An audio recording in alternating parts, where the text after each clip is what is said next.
రమ్య, ఏమైంది రమ్య? షాక్ కొట్టింది. షాక్ కొట్టిందా? ఇప్పుడు ఎలా ఉంది? ఒళ్ళంతా పట్టేసినట్టుంది. సుందరం, ఎక్కడికి? డాక్టర్ని తీసుకొస్తాను. అవసరం లేదు. డాక్టర్ వస్తే ఈ ఇంట్లో నేనున్న విషయం అందరికీ తెలిసిపోతుంది.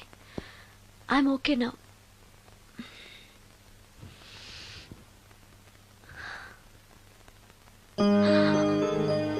బాత్రూంలో నేను ఎలా ఉన్నాను? కింద పడిపోయాను. కింద పడ్డాను సరే, నేను ఎలా ఉన్నాను? స్పృహ తప్పిపోయి ఇలా ఉన్నావు. అది సరే, నేను ఎలా ఉన్నాను? కింద పడి ఇలా ఉన్నావు. ఇంకా నయం, పడినప్పుడు నీ తల ఆ గోడకో ట్యాప్కో తగిలినట్టయితే పగిలిపోయి నెత్తురొచ్చుండేది. షాక్ ఎందుకు కొట్టిందబ్బా? ఎన్నిసార్లు అడిగినా నా అవస్థ గురించి చెప్తున్నాడు తప్పితే నన్ను నగ్నంగా చూశానని చెప్పడం లేదు. మిగతా మగాళ్ళకి సుందరానికి ఎంత తేడా. నా క్షేమం గురించి ఆలోచించాడు తప్పితే నగ్నంగా ఉన్న నన్ను కామంతో చూడలేదు. షార్ట్ అయి చచ్చింది. ఏంటి ఆలోచిస్తున్నావు? నువ్వు చాలా అందంగా ఉన్నావు. అవునవును, నన్ను మొత్తం మార్చేసి బట్టలతో సహా అందగాని చేసావుగా. నేనన్నది బట్టల అందం గురించి కాదు, మనసు అందం గురించి.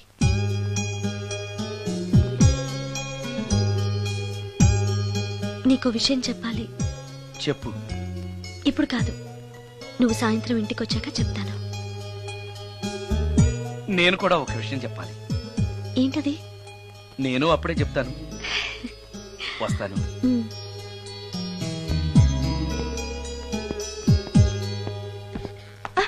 పడతారు. థ్యాంక్స్ అండి. ఓకే. మిమ్మల్ని నేను ఎప్పుడు చూడలేదు. మీరెవరి కోసం వచ్చారు? నన్నెప్పుడు చూడకపోవడం ఏంటండి? నేనండి, సోడా బుడ్డి సుందరాన్ని. సుందరమా? నేనే. ఒక్క నిమిషం ఇక్కడే ఉండండి. ఏమండి? ఎందుకు? ఒక్క ఫోటో తీసుకుంటాను. మీ వాడింకా భోంచేయట్లేదా? అందుకు కదండి, మా చెల్లెలికి పెళ్లి సంబంధాలు చూస్తున్నారు. మీ ఫోటో పంపుదామని. సారీ అండి, నేను ఆల్రెడీ ఇంకొక అమ్మాయిని ప్రేమిస్తున్నాను.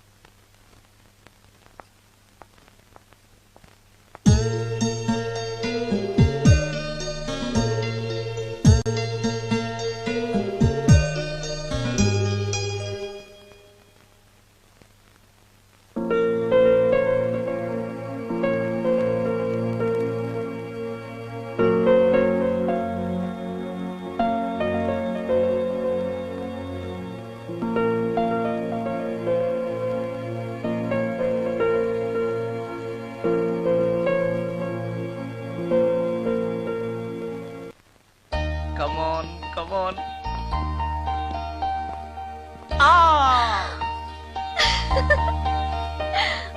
వావ్! భలేగా చేసావే. చాలా బాగుంది సుందరం. నువ్వు నాకు విషయం చెప్తానన్నావు, అది డెఫినెట్ గా నాకు నచ్చేది అయి ఉంటుంది. అందుకే ఇలా చేశాను. నువ్వు కూడా నాతో ఏదో చెప్పాలన్నావుగా, ముందు నువ్వే చెప్పు. No no, ladies first. ముందు నువ్వే చెప్పు. ఎవరి ముందు చెప్తే ఏంటి? సరే, నేనే చెప్తాను. నేను నచ్చానని, నన్ను ప్రేమిస్తున్నానని, పెళ్లి చేసుకుంటానని చెప్తుంది. నేను ఒక అతన్ని ప్రేమించాను. అతని పేరు కార్తిక్. యుఎస్ లో ఉన్న కార్తిక్ కి ఫోన్ చేసి మా అక్క గురించి చెప్పాను. కొద్ది రోజులు మీ అక్క నుంచి తప్పించుకుంటే చాలు, తర్వాత నేను వచ్చేస్తాను అన్నాడు కార్తిక్. ఏం జరిగినా ఎవరితోనూ చెప్పుకోలేని ఒంటరి ఆడదాన్ని నేను. ఓ మగాడు ఏమైనా చేస్తే నా పరిస్థితి ఏంటి అని మొదట్లో నీ గురించి చాలా భయపడ్డాను. కానీ వయసులో ఉన్న అమ్మాయి నగ్నంగా నీ కళ్ళెదుటే కనిపించినా ఆమె క్షేమం గురించే తప్ప ఆమె శరీరం గురించి ఆలోచించని గొప్ప మనిషివని తెలుసుకున్నాను. నువ్వే దిక్కని, జనం చేతులు జోడించి దండం పెట్టే దేవుడు కూడా తన భక్తుల్ని రక్షించలేకపోవచ్చు. కానీ నీ ఇంట్లో ఉన్న దయ్యం కూడా నీ వల్ల బాధపడకూడదు అని భావించే నువ్వు దేవుడి కన్నా చాలా గొప్పవాడివి. నిన్ను పెళ్లి చేసుకునే అమ్మాయి ఎవరో చాలా అదృష్టవంతురాలు. అతను ఎలా ఉంటాడు? బాగుంటాడు. ఎప్పుడు వస్తున్నాడు? రేపే. అమ్మయ్యా, నేను చెప్పాలనుకున్నది చెప్పేశాను. అవును, నువ్వు చెప్పాలనుకున్న చెప్పవా? నేనొక ట్యూన్ అనుకున్నాను, అది ఫెయిల్ అయింది. ఆ విషయమే నీతో చెప్పాలనుకున్నాను. ఓ, బాగా డిసప్పాయింట్ అయ్యావా? ఇంత చిన్న విషయానికి అంత ఫీల్ అవుతావెందుకు? నీకున్న టాలెంట్ కి ఒక్కటి ఫెయిల్ అయితే 100 ట్యూన్స్ వస్తాయి. ట్యూన్స్ కావాలంటే 100 వస్తాయి, కానీ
సుందరం, మరికొద్ది నిమిషాల్లో నేను కార్తీక్తో వెళ్ళిపోతున్నాను. చివరిసారిగా నాతో ఏదైనా చెప్పాలనుందా? అవును, చెప్పు. Wish you happy married life. God bless you.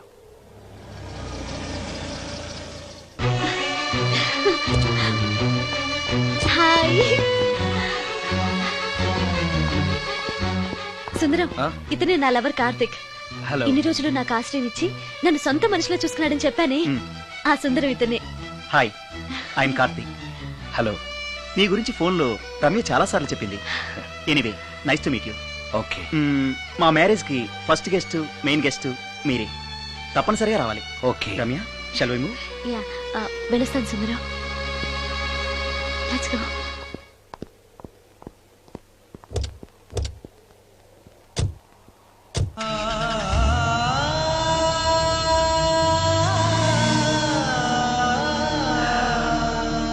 నాకంటే అందంగా ఉన్నాడు. అందం అందాన్ని కోరుకుంటుందని తెలియక ఆశపడ్డాను.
సుందరం,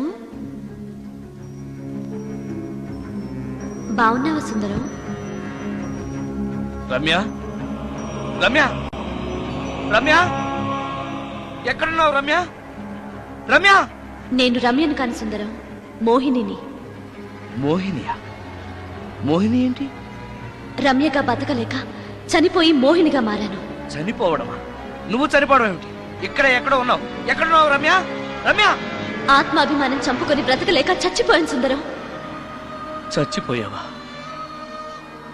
నువ్వు ప్రేమించిన వాడితో వెళితే సుఖపడతావు కదా అనుకుంటే ఎందుకు ఇలాంటి నిర్ణయం తీసుకున్నావు?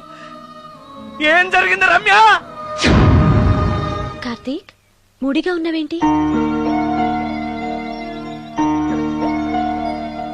చెప్పు కార్తీక్, ఎనీ ప్రాబ్లం? ఎలా చెప్పాలో అర్థం కావట్లేదు. దేని గురించి? నిన్ను పెళ్లి చేసుకోవటం మా ఇంట్లో వాళ్ళకి ఇష్టం లేదు. ఎందుకని? ఇన్నాళ్ళు పెళ్లి కాని కుర్రాడింట్లో ఉన్న నువ్వు శీలం పోగొట్టుకోలేదని నమ్మకం ఏంటని మా వాళ్ళు ఫీల్ అవుతున్నారు. కార్తీక్, ఫ్రాంక్ గా చెప్పాలంటే నా ఫీలింగ్ కూడా అదే.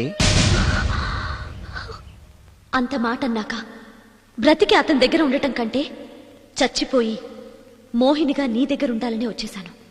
నేను ఇక్కడ ఉండటం నీకు ఇష్టం లేకపోతే చెప్పు, వెళ్ళిపోతాను. వద్దు మోహిని, వద్దు, వెళ్ళొద్దు. నువ్వు ఇక్కడే ఉండాలి. మోహినిగా నువ్వు మాట్లాడినా నాకు సంతోషమే. నేను మోహినిగా నీతోనే ఉంటే నువ్వెవరిని పెళ్లి చేసుకోవా? చేసుకోను. నువ్వు రమ్యమైనా మోహినిమైనా నీ మీద నాకున్న ప్రేమ చావదు. అయితే మనం పెళ్లి చేసుకుందావా? పెళ్ళ? నేను మనిషిని, నువ్వు దెయ్యానివి. మనిద్దరికి పెళ్ళి ఎలా సాధ్యం? నువ్వు తలుచుకుంటే సాధ్యం అవుతుంది. ఎలా? ఏముంది, నువ్వు చచ్చిపోతావు, నా దగ్గరకు వచ్చేస్తావు, మనిద్దరం కలిసిపోతాం. ఓస్, ఇంతేనా? ప్రాణం తీసుకోవాలంటే భయంగా లేదా? నాకు ప్రాణం తీసుకోవాలంటే భయం కన్నా నీ దగ్గరకు వచ్చేస్తాన్న ఆనందమే ఎక్కువ. నీ కోసం ఏమైనా చేస్తాను.